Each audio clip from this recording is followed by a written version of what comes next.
वो अकेला बंदा ही है जो ईमानदार और सच्चा है। बाकी तो ये चोरों का टोला इकट्ठा हुआ है, 13-14 पार्टियां इकट्ठी हुई हैं, सब के सब चोर हैं, मुल्क को खाने वाले हैं। ਇਹਨਾਂ ਤੇ ਹੱਥ ਚੁੱਕ ਲੇਗੀ ਆ ਕੇ ਬਿੱਲ ਮੰਗਿਆਈ ਆਟਾ ਨਹੀਂ ਲੱਭਦਾ ਪਿਆ ਬੱਚੇ ਭੁੱਖੇ ਰਹਿੰਦੇ ਨੇ ਸਕੂਲ ਜਾਣ ਜੋਗੇ नहीं गए। सब सियासतदानों को कश्ती में बैठा के दरिया में फेंकना चाहिए। ये सियासतदान है। अस्सलाम वालेकुम नाज़रीन, निज़ाम टीवी के साथ मैं हूं आपका होस्ट रज़ा फ़रीद। नाज़रीन, आज बात करेंगे लोगों से मौजूदा सियासी सूरत हाल के बारे में और उनकी राय जानेंगे। जनरल इलेक्शन के बारे में वो किस पार्टी को सपोर्ट कर रहे हैं और जनरल इलेक्शन उनकी राय में कब होंगे। और इसके साथ साथ हम बात करेंगे कि नवाज शरीफ साहब वापस आएंगे या नहीं आएंगे, क्या उनके वापस आने से या ना आने से जनरल इलेक्शन पर कोई फ़र्क पड़ता है कि नहीं। आइए चलते हैं लोगों की तरफ। अस्सलाम वालेकुम, क्या हाल है अंकल? वालेकुम सलाम जनाब। अच्छा, आपका नाम क्या है? मेरा नाम ज़काब भट्ट है। अच्छा, आप मुझे ये बताएं कि जब 2018 में इलेक्शन हुए थे तो तब आपने किस पार्टी को वोट दिया था? नवाज शरीफ को वोट दिया था, मुस्लिम लीग को। अच्छा, मुस्लिम लीग को वोट दिया था। तो इस बार किसको वोट देंगे जब इलेक्शन होंगे? और आपके ख्याल में जो अभी इलेक्शन होंगे वो कब तक हो जाएंगे? इस हुकूमत की मुद्दत पूरी होने के? इन्हों की पॉलिसी है, पता नहीं क्या पॉलिसी है गवर्नमेंट की। बाकी मैं तो वोट मुस्लिम लीग को दूंगा, नवाज शरीफ को। अस्सलाम वालेकुम, वालेकुम सलाम। क्या नाम है आपका सर? आबद महमूद।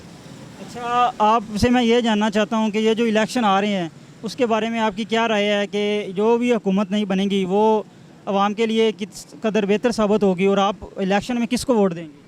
किसी को नहीं। क्यों इतना गुस्सा क्यों? अपना कमाना अपना खाना, सियासत मर गई। बड़े नाराज़ लग रहे हैं, लगता है आप मतलब बिल्कुल ना गवर्नमेंट से आप बड़ी नाराज़गी का इजहार कर रहे हैं। अपना कमा रहे हैं, अपना खा रहे हैं। सियासत में क्या वो डंडे वाला चाहिए इनको। सब सियासतदानों को कश्ती में बैठा के दरिया में फेंकना चाहिए। ये सियासतदान है। हमारे साथ राना मोहम्मद आरिफ साहब मौजूद हैं, इनसे बात करेंगे। सर, आप मुझे ये बताएं कि जो अभी PDM की हुकूमत चल रही है इससे आप कितना खुश हैं और आप क्या समझते हैं कि ये हुकूमत दुरुस्त सिमत में जा रही है? नालायक तरीन हुकूमत है, मुल्क का खाना ख़राब कर दिया, और क्या जाए। अच्छा, ये तो बात ठीक है, लेकिन अब आपने 2018 में जो इलेक्शन हुए हैं उसमें किस पार्टी को वोट दिया था? हमने PTI को दिया, तो आइंदा भी PTI को वोट देंगे? PTI को ही देना। आप क्या समझते हैं PTI के अभी तो बिखर चुकी है बिल्कुल, PTI के जितने भी बड़े सीनियर बिखरी कुछ नहीं बिखरी, ऐसे ही है बिल्कुल। तो PTI के जितने भी सीनियर अहदेदारान थे या सीनियर लीडरान थे वो तो बिल्कुल जुदा हो गए हैं। तो इलेक्शन में किस तरह ये आगे सर्वाइव करेगी PTI? करेंगे, इंशाल्लाह करेंगे। अस्सलाम वालेकुम सर। वालेकुम अस्सलाम। क्या नाम है आपका? मेरा नाम बिलाल है। अच्छा बिलाल साहब, मुझे आप ये बताएं कि आप किस चीज़ का कारोबार करते हैं? मेरा टोबैको शॉप है, उसका काम कर रहा हूँ।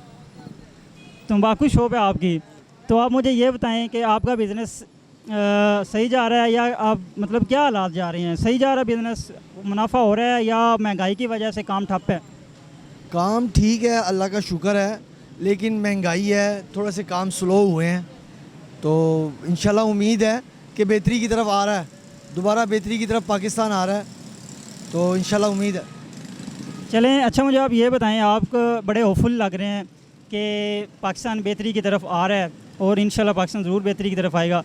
नेक्स्ट जो मैं ये पूछूंगा आपसे कि आप जो अभी इलेक्शन आएंगे उसमें किस पार्टी को सपोर्ट करेंगे? मैं PMLN को सपोर्ट करूँगा इंशाल्लाह। PMLN को क्यों सपोर्ट करेंगे? काफ़ी तरक्याती याफ्ता काम किए हुए हैं, काफ़ी मेहनत की हुई है, उनकी पार्टी ने काफ़ी काम किया। खान साहब को हमने आजमा लिया है, 4 साल में हमारे साथ झूठे वादे करके गए हैं। 1 करोड़ नौकरियाँ, 50 लाख घर, IMF का कर्जा उसके मुंह पे मारेंगे, लेकिन पाकिस्तान को फिर लॉस किया। 2018 का पाकिस्तान देख लें और 2023 का पाकिस्तान देख लें, आपको साफ फ़र्क नज़र आ जाएगा। ਇਹਨਾਂ ਤੇ ਹੱਥ ਚੁੱਕ ਲੇਗੀ ਆ ਕੇ ਬਿੱਲ ਮੰਗਿਆਈ ਆਟਾ ਨਹੀਂ ਲੱਭਦਾ ਪਿਆ ਬੱਚੇ ਭੁੱਖੇ ਰਹਿੰਦੇ ਨੇ ਸਕੂਲ ਜਾਣ ਜੋਗੇ ਨਹੀਂ ਗਏ ਫੀਸਾਂ ਨਹੀਂ ਪੂਰੀਆਂ ਹੁੰਦੀਆਂ ਤੇ ਬਿੱਲ 10-10 ਹਜ਼ਾਰ ਤੇ 20-20 ਹਜ਼ਾਰ ਰੁਪਏ ਬਿੱਲ ਦੇਣੇ ਪਿਆ ਇੱਕ ਪੱਖਾ ਤੇ ਇੱਕ ਬੱਤੀ ਦਾ। ਇਹ ਹੁਣੀ मैं ਆਪਣੇ ਦਫ਼ਤਰੋਂ ਹੀ आई हाँ। अच्छा, आप बड़ा नाराज़ दिखाई दे रही हैं हुकूमत से और इमरान खान को आप फेवरेट करार दे रही हैं। अच्छा, आप मुझे ये बताएं कि इमरान खान के दौर में ये महंगाई और ये सब कुछ जो आपने बताया एजुकेशन से, तो ये सब कुछ नहीं था? इमरान खान के दौर में भी था ये? नहीं था, वो टैक्स नहीं था, सब कुछ था, टैक्स नहीं था। ये टैक्स बहुत ज़्यादा है। अगर वहाँ 500 रुपया बिल है तो 1500 रुपया नाल टैक्स है। ये बात है। अगर 1000 रुपये बिल है तो 5000 नाल टैक्स है, वो गरीब लोग कहाँ पे देंगे? मैं एक बेवा औरत हूँ, मैं कहाँ से दूंगी? मेरा तो मियाँ भी फौत हो चुका हुआ है।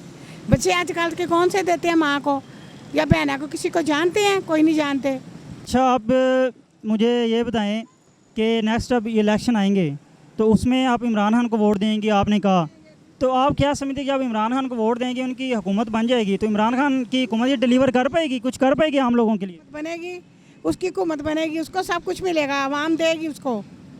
एक दफ़ा वो आके तकरीर करता था, आवाम कायल हो जाती है ना, तो पैसा भी इमरान खान को मिलेगा बहुत। ऐसी कोई बात नहीं है। चलें जी, बहुत शुक्रिया आपका बात करने के लिए। हमारे साथ कुछ और लोग मौजूद हैं, उनसे बात करते हैं। अस्सलाम वालेकुम सर। वालेकुम सलाम। क्या हाल है आप? अल्लाह का शुक्र है। क्या नाम है आपका? मोहम्मद सलीम मलिक। अच्छा, सलीम अली साहब, मुझे ये बताएं कि जो इलेक्शन आ रहे हैं हम उस हवाले से आपसे पूछेंगे कि आपने पहले किसको वोट दिया था और आप किसको वोट देंगे और क्यों देंगे? मैंने पहले भी इमरान खान को वोट दिया था और अब भी इमरान खान को वोट दूंगा। कोई ख़ास वजह? बाकी पार्टीज भी तो हैं। वो अकेला बंदा ही है जो ईमानदार और सच्चा है, बाकी तो ये चोरों का टोला इकट्ठा हुआ है, 13-14 पार्टियां इकट्ठी हुई हैं, सब के सब चोर हैं, मुल्क को खाने वाले हैं। इनका इत्तेहाद हुआ है सबका, और वो अकेला बंदा है जो ईमानदार है और उसको इन्होंने बोतल में बंद कर दिया है। तो आप क्या समझते हैं कि ये जो हुकूमत जा अभी है PDM की 12-13 पार्टीज़ की, ये सही जा रही है आवाम के लिए? ये इन्होंने जो पॉलिसीज़ बनाई हैं तो उससे किस हद तक फ़ायदा हुआ है? ये अवाम के लिए आए ही नहीं, ये सिर्फ अपने लिए आए थे। इन्होंने अपने केसेस ख़त्म करवाए हैं और उसके बाद इन्होंने अपनी जेबें भरनी हैं। जो अब इनको IMF से कर्जा मिलेगा वो मुल्क पे कभी भी नहीं लगेगा, ये इनकी जेबों में जाएगा। राबिया वेलफेयर अस्पताल,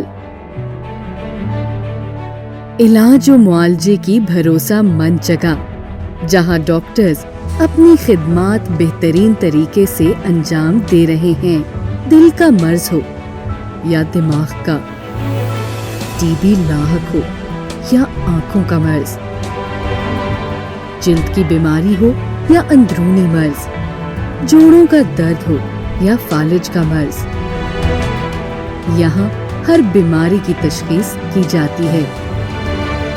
यहाँ है माहिर सर्जन्स और जदीद तरीन ऑपरेशन थिएटर। फैमिली प्लानिंग और गायनी के लिए एक महफूज जगह, जहाँ माँ और बच्चा दोनों को इंतहाई निगहदाश्त में रखा जाता है। यहाँ हर तरह के lab test, x-ray, CT scan और MRI क्वालिफाइड स्टाफ की जेर निगरानी किए जाते हैं। हम इंसानियत की खिदमत दिलो जान से करते हैं, इसलिए हमारे डॉक्टर्स हर वक्त खिदमत खल्क में मसरूफ़ अमल हैं। राबिया वेलफेयर अस्पताल। मज़ीद मालूमात के लिए हमारे कस्टमर केयर नंबर पर कॉल करें